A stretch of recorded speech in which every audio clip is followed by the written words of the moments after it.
Coucou tout le monde, je vous retrouve aujourd'hui pour un petit challenge, un petit défi où je vais vous emmener avec moi dans une nouvelle couture. C'est parti!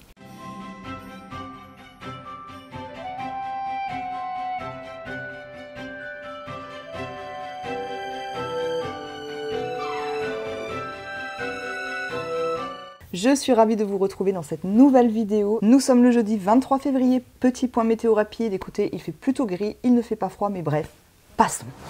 Vous l'avez compris, je vais vous emmener avec moi dans une nouvelle couture. Donc je ne sais pas si je vais vous faire ça en format vlog ou autre. Écoutez, j'en sais rien, je vais me laisser porter par l'instinct. Bref, c'est une couture dont je vous avais parlé dans ma vidéo, je crois, de bilan 2022, où je vous parlais un petit peu de mes projets à venir pour 2023. Et voilà, ça y est, j'ai envie de me lancer dans cette couture. Alors même si on commence tout doucement à arriver vers la fin de l'hiver, c'est pas bien grave. Moi j'ai envie de le coudre, donc écoutez, ma foi... Eh bien, je vais le coudre tout simplement. Mais de quoi s'agit-il? Eh bien, je vous avais dit que j'avais très envie de me coudre en ensemble, plutôt féminin, masculin, dans le genre un petit peu, vous savez, la série là, écoutez, je me rappelle plus comment elle s'appelle parce que je ne l'ai pas regardée, mais bref, je vous insère quelques petites photos. Je vais également vous insérer des petites photos des styles que j'ai pu voir et dont je vais m'inspirer. Donc vous voyez que c'est... ça fait un petit peu... Ça me fait vraiment penser aux femmes à l'époque qui mettaient un petit peu les costumes d'hommes. Je me souviens avoir craqué sur ce genre de vêtements en fait en regardant, alors je pense que vous connaissez, la série Cold Case dont je suis mais totalement fan. J'adore cette série, je peux me la regarder 15 fois de suite, enfin bref, là n'est pas le sujet. Mais il y avait un épisode qui se passait, je crois, dans les années 20 et il y avait une fille qui s'habillait comme ça de manière... très masculine et je trouve ça mais absolument magnifique. Je trouve ce côté féminin-masculin très classe. Enfin bref, j'adore. J'ai déjà le tissu, j'ai déjà les patrons, donc je vais vous montrer tout ça. On va commencer bien, par les patrons que j'ai choisis.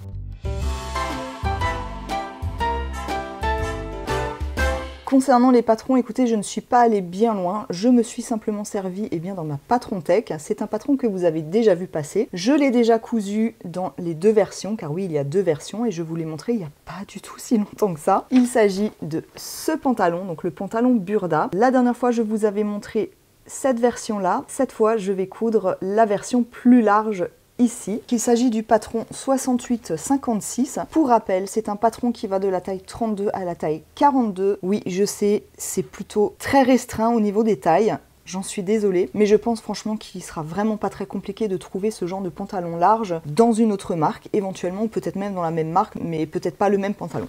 Bref, vous m'avez comprise. Donc je vais partir sur ce pantalon. Concernant le métrage, je ne sais plus, mais il me semble qu'il faut 2 mètres de tissu. Mais bon, bref, je ne m'en souviens pas. Je risque de vous le dire un petit peu plus tard dans la vidéo quand je me souviendrai de l'information, ou à la fin de la vidéo, car de toute façon, vous l'avez compris, je vous emmène dans cette couture. Je vais vous montrer quelques étapes, je vais certainement un petit peu vous expliquer tout ça. Je vous montrerai de toute façon l'ensemble porté, mais je vous ferai également ma petite conclusion. Bref, revenons-en à mon patron. Pour le pantalon, je l'avais fait à l'époque en taille 42, ça s'était avéré beaucoup trop grand. Du coup, je l'ai déjà redécalqué, mais cette fois dans la taille 40.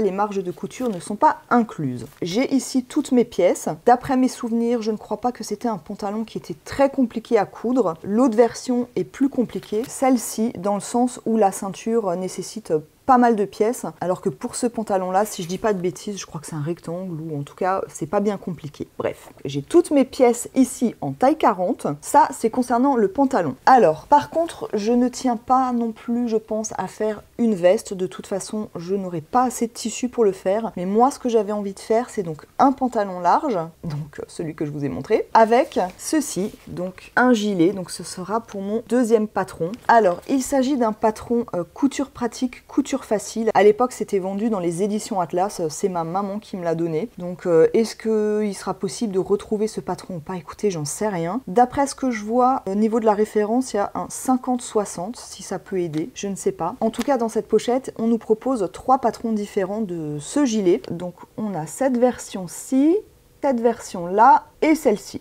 Personnellement, j'ai décidé de partir sur cette version, donc la version A. J'avais également déjà cousu ce modèle, par contre je ne me souviens plus si j'avais fait la A ici ou si j'avais fait celle-là, mais il me semble que c'était celle-ci que j'avais faite, mais par contre pareil, c'était beaucoup trop grand, donc je crois que j'étais partie à l'époque, je crois que c'était un 40 ou un 42, là pareil je suis partie sur une taille plus petite. Là où je ne comprends pas, c'est que j'ai marqué taille 8, et je ne sais pas à quoi correspond cette taille 8. A priori je suis vraiment partie sur la plus petite taille, mais oui je crois que j'avais fait la taille 12 en fait, ça s'était avéré tellement grand, honnêtement ça baillait vraiment de partout, et là j'ai vraiment envie de quelque chose de plus ajusté, donc je suis partie sur la taille 8. Écoutez, je sais pas à quoi elle correspond la taille 8, mais bon, si je l'ai noté comme ça, c'est qu'il y avait une raison. En tout cas là pareil, j'ai déjà décalqué mon patron, il n'y a pas énormément de pièces, ça nécessite pas beaucoup de tissu, concrètement ça nécessite même pas 1 mètre de tissu, donc voilà, ça devrait le faire. Alors c'est un gilet en plus qui est doublé, je vais voir ce que je vais trouver comme tissu pour que ça reste quand même, faut quand même que ce soit un petit peu rigide. La première fois que je l'avais fait dans une popeline et je l'avais doublé en viscose et franchement je trouvais que c'était un peu trop mou. Je pense que là pour le coup il faut quand même que ça garde un petit peu de tenue, que ce soit un petit peu, j'allais dire armaturé. Bon, vous avez un peu compris ce que je voulais dire, je veux vraiment que ça ait un petit peu de tenue et pas que ce soit un truc tout mou, tout souple, tout fluide. C'est pas du tout ce que je cherche. Bref.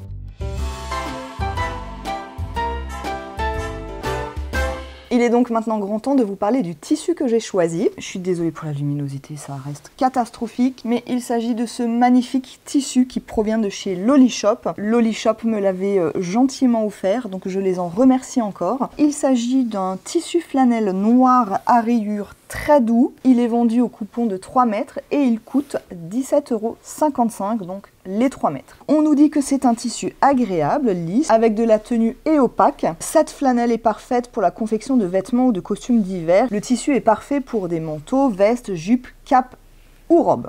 Moi j'ai décidé de faire un pantalon, mais je me dis que si on peut faire cape, jupe, robe, etc., il est également possible de faire un pantalon. Peut-être que je me trompe, mais peut-être pas. Concernant la composition, c'est un 50% viscose et 50% polyester. La laise est de 150 et le grammage est de 190 grammes au mètre carré. Je vous l'avais montré dans le haul tissu que j'avais fait. Le voici, le voilà. Donc on voit bien qu'il a des rayures. Il est extrêmement doux. Vraiment ce côté flanelle qui est hyper agréable. J'adore. Il a un léger stretch naturel, on va dire. Vous voyez, on voit que ça s'extensibilise. Non. C'est pas le bon mot non plus. En tout cas, ce tissu, donc je rappelle, un coupon de 3 mètres, va me servir pour le pantalon, mais également pour le gilet. Donc vous avez bien compris l'idée que j'en ai d'en faire un ensemble. Et j'avais vraiment envie d'un tissu comme ça parce que dans l'épisode que j'avais vu de Cold Case, c'était vraiment un tissu dans ce style-là, des petites rayures comme ça, enfin, qui fait très peu mafieux, vous voyez. Voilà concernant le tissu. Bah écoutez, mes patrons étant décalqués, mon tissu étant choisi, vous avez compris que l'étape suivante qui va venir va être la découpe de ce tissu. Donc ce que je vais faire, c'est que je vais déjà découper dans un premier temps mes 2 patrons, comme ça ils seront coupés, on n'en parle plus, et ensuite je pourrai progressivement me mettre à la couture de cet ensemble. Je pourrai vous montrer sa portée évidemment encore une fois comme d'habitude, et je vous ferai mon retour en conclusion. Bref, on se retrouve tout de suite, c'est parti.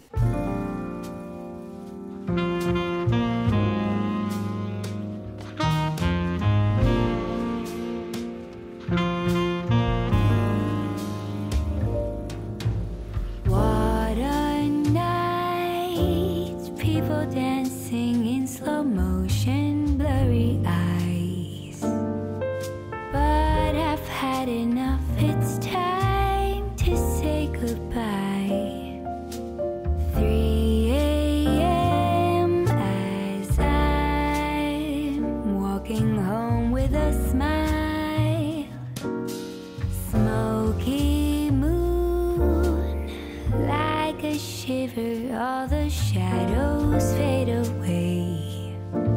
All your streets are empty lights begin to sway. 4 a.m. as I think, oh Stockholm love. Sometimes I picture how life had been in Paris or New York.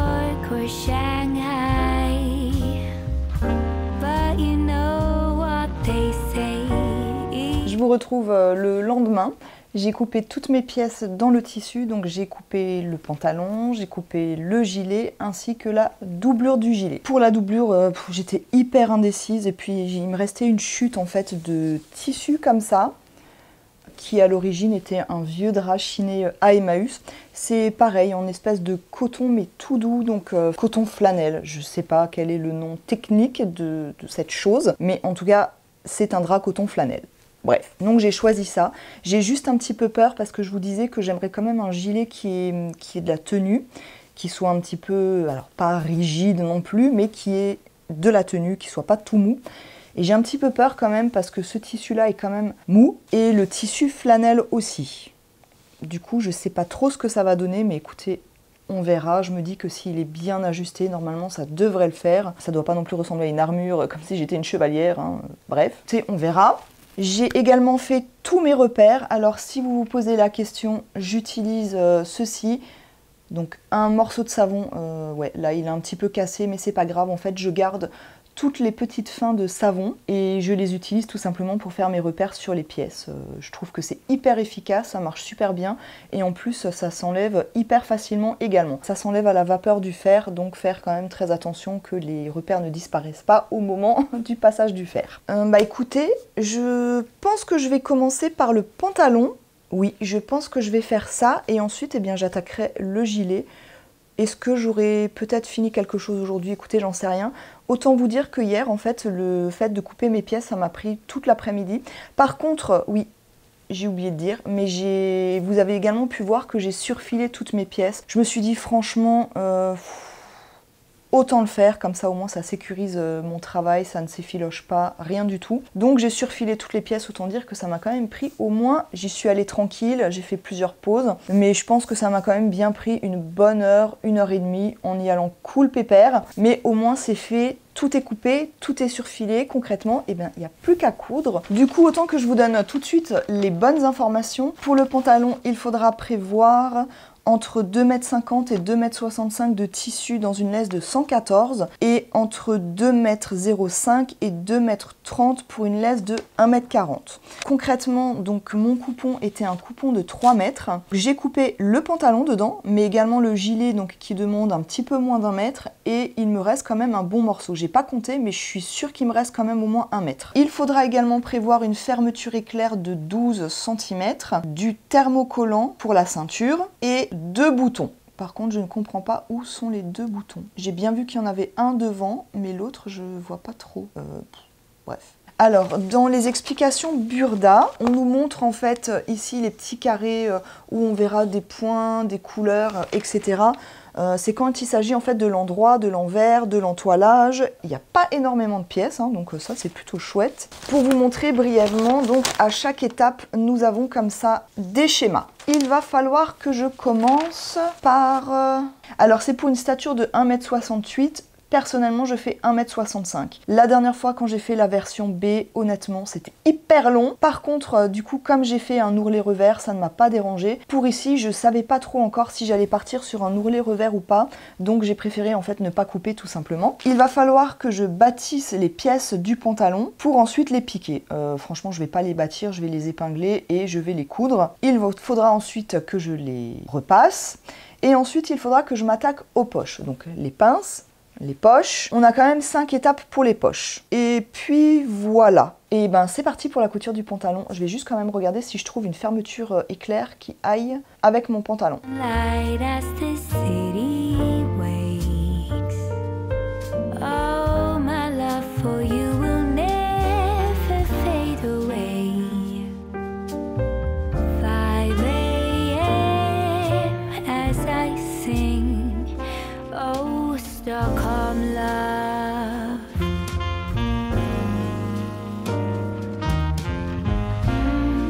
Stockholm love.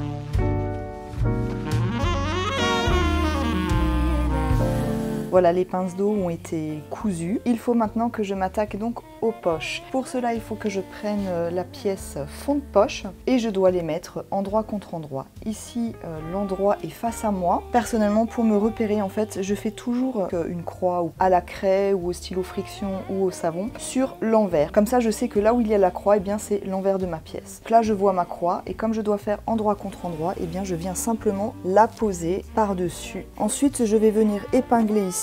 Il faudra que je fasse attention d'être bien au niveau des repères. Donc là, j'ai un repère et j'ai un repère ici. Ils sont l'un en face de l'autre, c'est parfait. Je vais donc pouvoir ici épingler mes deux pièces et ensuite je vais pouvoir coudre tout simplement. Une fois que ce sera cousu, il faudra que je l'ouvre ainsi.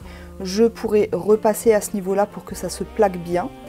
Je viendrai ensuite retourner comme ceci, c'est vraiment grosso modo là. Et ensuite je viendrai faire une surpiqûre à ce niveau-là. Une fois que ce sera fait, il faudra simplement que je mette la pièce suivante, l'empiècement hanche.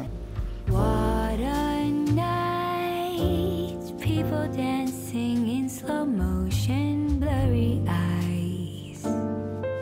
But I've had enough, it's time to say goodbye.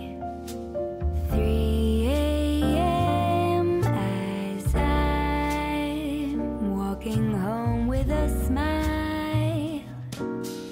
Smoky moon, like a shiver, all the shadows fade away. All your streets are empty, lights begin to sway. 4 a.m. as I think, oh, Stockholm love. Sometimes I picture how life had been in Paris or New York or Shanghai. But you know what they say, east or west, our home is best.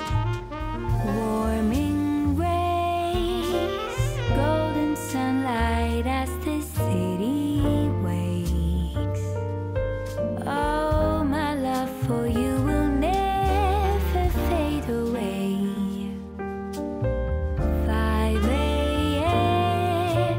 as I sing, oh, Stockholm love. Et je vous retrouve, nous sommes le dimanche 26 février. Alors pour être franche, j'ai un peu les boules ce matin. Je voulais aller au Puce des Couturières qui se trouve à peu près une petite, on va dire une dizaine de kilomètres. Et en fait, je suis arrivée, je me suis retrouvée devant porte close, l'événement étant annulé pour faute d'exposants. Donc je suis hyper frustrée. Bref. Concernant le pantalon, écoutez, j'ai quand même plutôt bien avancé. Vous avez pu voir que j'ai mis les pinces, j'ai fait les poches, j'ai fait les plis. Alors au niveau des plis, honnêtement, c'était pas du tout super expliqué dans le sens où en fait sur le patron, on nous met juste 2 repères avec une flèche qui va dans un sens. Et sur le dessin, en fait, c'est un espèce de pli, je vais vous montrer, voilà, qui ressemble à ça. Et en fait, donc, ça n'avait absolument rien à voir. Mais écoutez, j'ai fait comme sur le dessin, je me suis dit qu'au final, ça serait plutôt pas trop mal. On verra ce que ça donne. J'ai déjà cousu le devant et le dos ensemble, donc sur les 2 jambes. Maintenant, ce qu'il va falloir que je fasse, c'est que je prenne une jambe que je laisse comme ça sur l'envers, que je prenne la deuxième jambe, que je la retourne pour la mettre sur l'endroit. Et ensuite, il va falloir que j'insère donc cette jambe-là, donc qui est sur l'endroit, dans la jambe qui est sur l'envers pour qu'elle soit endroit contre endroit et que je puisse coudre au niveau de la fourche. Et ensuite la prochaine étape sera de faire la fermeture éclair. Alors honnêtement je ne sais pas si je vais vous emmener avec moi parce que ça reste quand même toujours un petit peu tendu cette histoire de fermeture. Une fois que la fermeture éclair sera faite, il me semble qu'il faudra mettre la ceinture qu'il faudra que j'entoile et je pourrai me mettre à l'ourlet. Et hier soir j'avais vraiment envie d'avancer un petit peu, du coup j'ai déjà cousu la doublure de mon gilet. Alors, dans mon patron, je n'ai absolument pas trouvé les explications. J'ai même ouvert les planches du patron et je n'ai pas trouvé. Du coup, ce que j'ai fait, c'est que j'ai fait un petit peu le puzzle. Hein. J'ai bien regardé le dessin, j'ai bien regardé mes pièces. Voilà, il n'y en a pas 15 000. Hein. Il y a 6 pièces, donc c'est pas la mort non plus. J'ai bien mis ensemble, j'ai épinglé, j'ai regardé, je l'ai posé sur moi. J'ai quand même réussi à me planter en fait. Le devant, je l'avais cousu à l'envers. La patte de boutonnage, au lieu de se retrouver ici devant, elle s'était retrouvée ici là. Je me disais, mais il y a quand même un truc qui est chelou au niveau de la forme. Bref, c'est pas bien grave, j'ai décousu, il n'y avait qu'un côté, donc j'ai recommencé. Et voici ce que ça donne. Alors je l'ai vite enfilé comme ça me paraît pas mal et j'ai l'impression que c'est bien ajusté comme ce dont j'avais envie. Pour cette pièce-là, ce qu'il va falloir que je fasse, c'est exactement la même chose avec le tissu extérieur, donc qui est le même que le pantalon. Et pour les assembler, eh bien, il va simplement falloir que je les mette endroit contre endroit, que je fasse toute la couture, que je laisse une ouverture, que je retourne, que je repasse et je pense que je vais peut-être faire une petite surpiqûre. Je ne sais pas encore, mais je verrai. Il faudra également que je coupe encore l'entoilage pour, je crois, le dos, la patte de boutonnage et au niveau de l'ourlet. Donc je m'occuperai de ça. Je le mettrai sur le tissu extérieur. Oui, voilà, je pourrai coudre tout ça ensemble. Je pense que le gilet, quand même, ça ira relativement vite.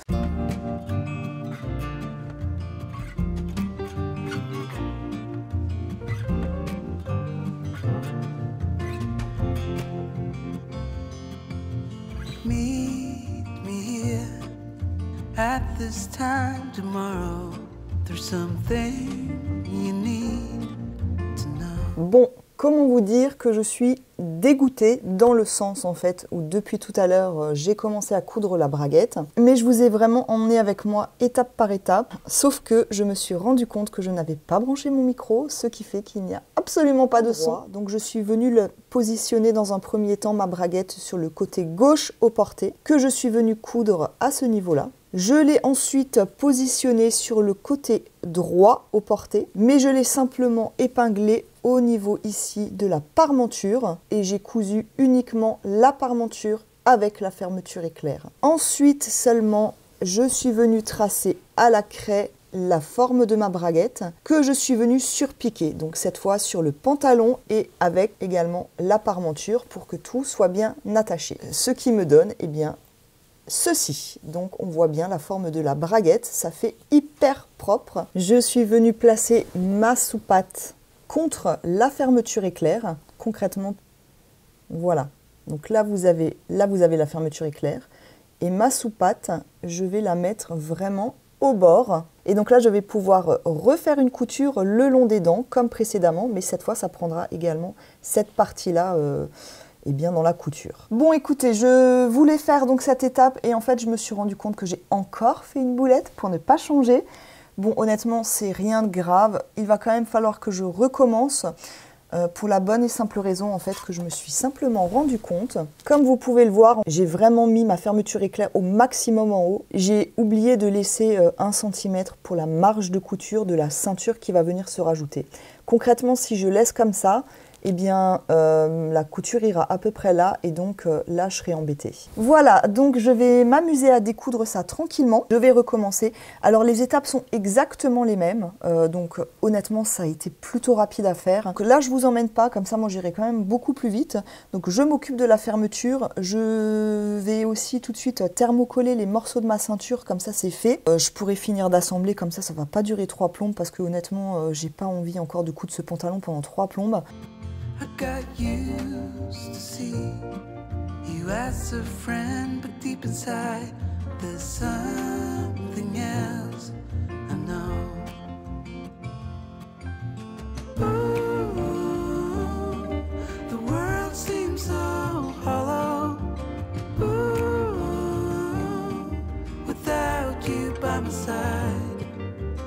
Ooh,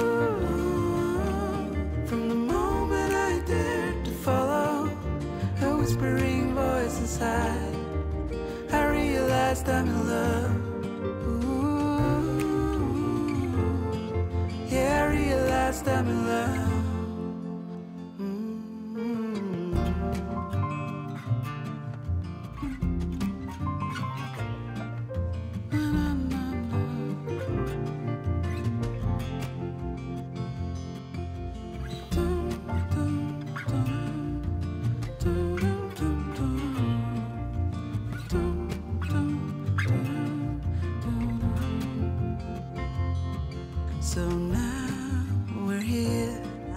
coat of many colors. It is never black and white. Can't have one without the other. The dark without the light. In the summer we were lovers. With the flame our hearts would burn. A flame the autumn would smother and leave this heart to yearn forever blue, forever blue. I'm putting on a show for the world to see. No one will ever know that without you I'm forever blue.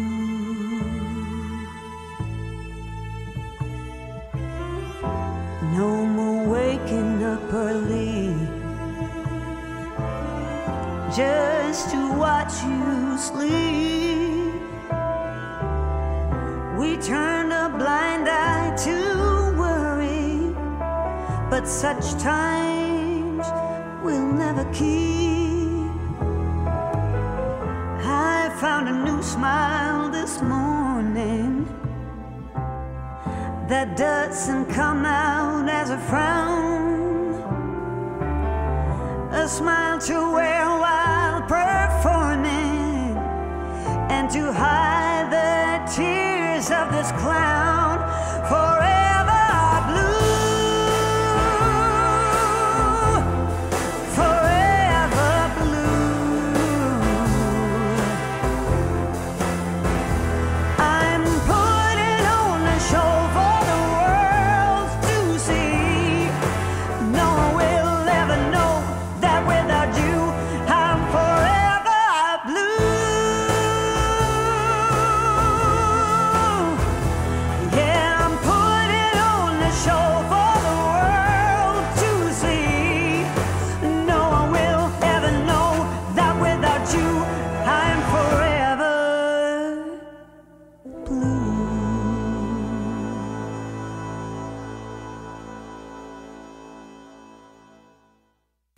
Je vous retrouve, nous sommes le jeudi 9 mars, vous avez pu voir les images portées.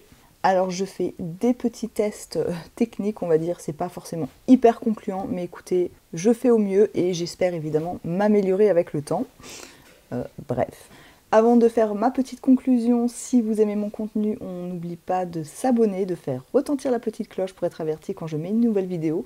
On peut évidemment liker et partager. Concernant cette couture, écoutez, je suis très contente. Ça n'a pas été forcément hyper compliqué. Alors bon voilà, les explications Burda restent des explications Burda. Néanmoins, dans le format pochette que j'ai, je vous l'ai déjà dit parce que c'est pas la première fois que je couds ce pantalon, je trouve que les explications sont quand même nettement mieux que dans un magazine Burda, dans le sens où il y a plus de texte, mais il y a également des schémas. Pour le gilet par contre, je vous l'ai dit, je n'ai pas réussi à trouver les instructions. C'est pas une couture franchement hyper compliquée, donc je m'en suis très bien sortie.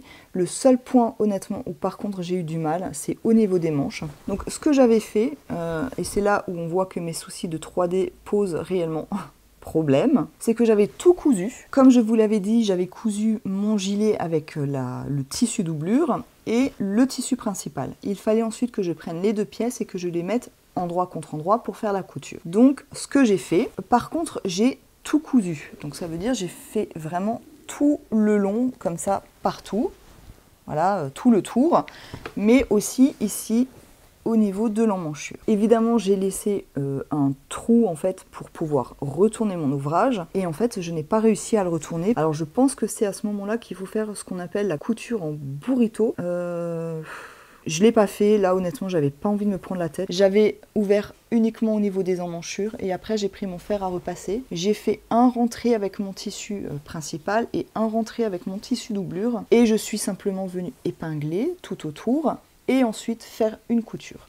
Écoutez, ça va. Je suis vraiment très contente d'avoir choisi ce tissu pour faire la doublure. Je le trouve vraiment très joli. Je trouve que ça lui rajoute un petit truc, même si évidemment on ne le voit pas. J'ai entoilé mon ouvrage comme c'était indiqué dans le patron, que j'avais quand même envie d'un gilet qui ait une certaine tenue, qui ait un certain maintien. Et là, eh bien c'est le cas. Enfin, ça tombe vraiment comme j'avais envie que ça tombe. Et clairement, l'entoilage y est pour quelque chose, donc parfait. Pour les boutons, j'ai opté pour ceci. Alors ce sont des boutons vintage que j'avais récupérés, qu'on m'avait donné. Voilà pour ce petit gilet. Concernant le pantalon, écoutez, c'est pas la première fois que je le couds, je vous l'ai déjà dit. Je l'ai cousu donc en taille 40. Il est un petit peu large. Si j'étais partie la taille en dessous, je pense que j'aurais été trop serrée. Mais écoutez, pour l'instant, je vais le laisser comme ça. Je n'ai pas encore mis par contre les passants. Il y a juste à les poser. Concernant la braguette, vous avez pu le voir, je n'ai pas eu de difficulté particulière, hormis le petit couac qui est complètement de ma faute parce que j'ai pas fait attention. Je l'ai refait, honnêtement, c'était refait en 10 minutes, un quart d'heure.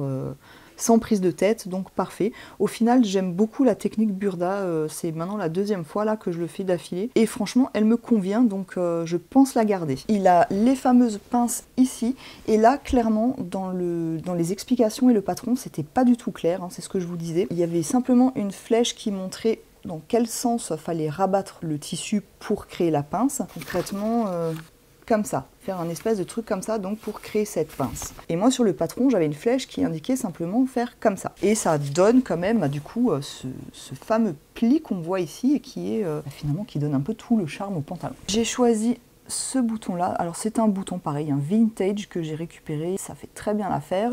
Voilà ce que ça donne.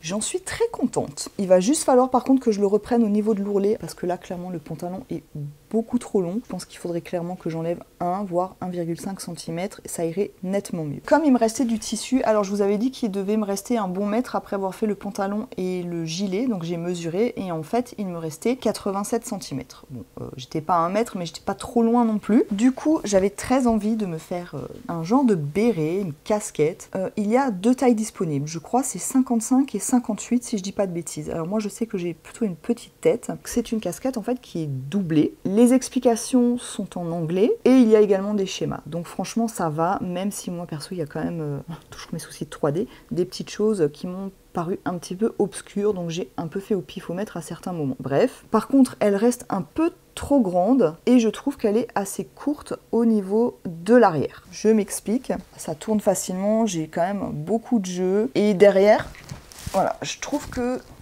s'il y avait 1 ou 2 cm en plus pour que ça tienne, ce serait pas mal. Écoutez, j'en sais rien. Fallait mettre un gros grain, je crois, ça s'appelle. J'en avais pas, j'ai utilisé un simple ruban comme ça. Voilà, donc j'ai fait tout le tour. Je sais plus en fait, mais je crois avoir entoilé en fait l'extérieur et l'intérieur. Et du coup, je trouve que ça reste quand même un peu trop rigide. Ah ben super. Bon, j'avais fait des petits points de couture ici et ici pour que ça tienne. Je vais vous montrer pourquoi. Parce que si je la mets comme ça, en fait, voilà, vous voyez un peu ce que ça donne, c'est vraiment pas terrible. Donc du coup, j'ai fait un point de couture comme ça, ici et ici, pour qu'il n'y ait pas cet effet... Là, c'est pas possible, hein. Voilà, donc hop, sauf qu'ils n'ont pas tenu. Je suis pas convaincue du tout. Et je vais quand même vous parler de la couture du tissu en lui-même. Écoutez, j'ai trouvé que c'était une matière honnêtement hyper agréable à coudre. Ça a été vraiment un bonheur. Ça marque bien au fer. J'ai bien réussi à mettre mes repères avec mon savon. Ça ne partait pas dans tous les sens. Ce n'est pas une matière fuyante. Et en plus, comme c'est très doux, mais c'était hyper agréable. Franchement, j'ai adoré coudre cette matière. C'est avec plaisir que j'en recoudrai encore. D'ailleurs, j'ai encore un coupon de cette matière-là dans mon meuble. Et j'adore. Et alors, une fois qu'on le porte, mais c'est un bonheur, c'est une pantoufle, franchement, c'est hyper agréable, c'est léger et en même temps c'est doux, c'est extrêmement doux, c'est vraiment très agréable. Voilà, j'ai fait le tour de cette couture, je pense avoir plus ou moins tout dit. Si vous avez des questions, évidemment, n'hésitez pas à me les poser juste en dessous, j'y répondrai avec grand plaisir. Si vous avez aimé cette vidéo, évidemment, laissez-moi un petit pouce, c'est gratuit, ça fait toujours plaisir. Je vous le redis, mais si c'est pas encore fait, abonnez-vous à ma chaîne. Et ce que je ne dis jamais, vous pouvez également la partager, c'est hyper important aussi pour les statistiques. Ouais, c'est hyper relou, mais que voulez-vous, ma brave dame, c'est comme ça. Bref, il est donc temps de vous laisser là-dessus. J'espère que vous aurez passé un bon moment en ma compagnie. Moi, j'ai hâte de lire vos messages comme d'habitude. En attendant de vous retrouver très bientôt, je vous souhaite un très bon dimanche, un très bon week-end. Prenez soin de vous, profitez-en bien et je vous embrasse très très fort. Bye bye.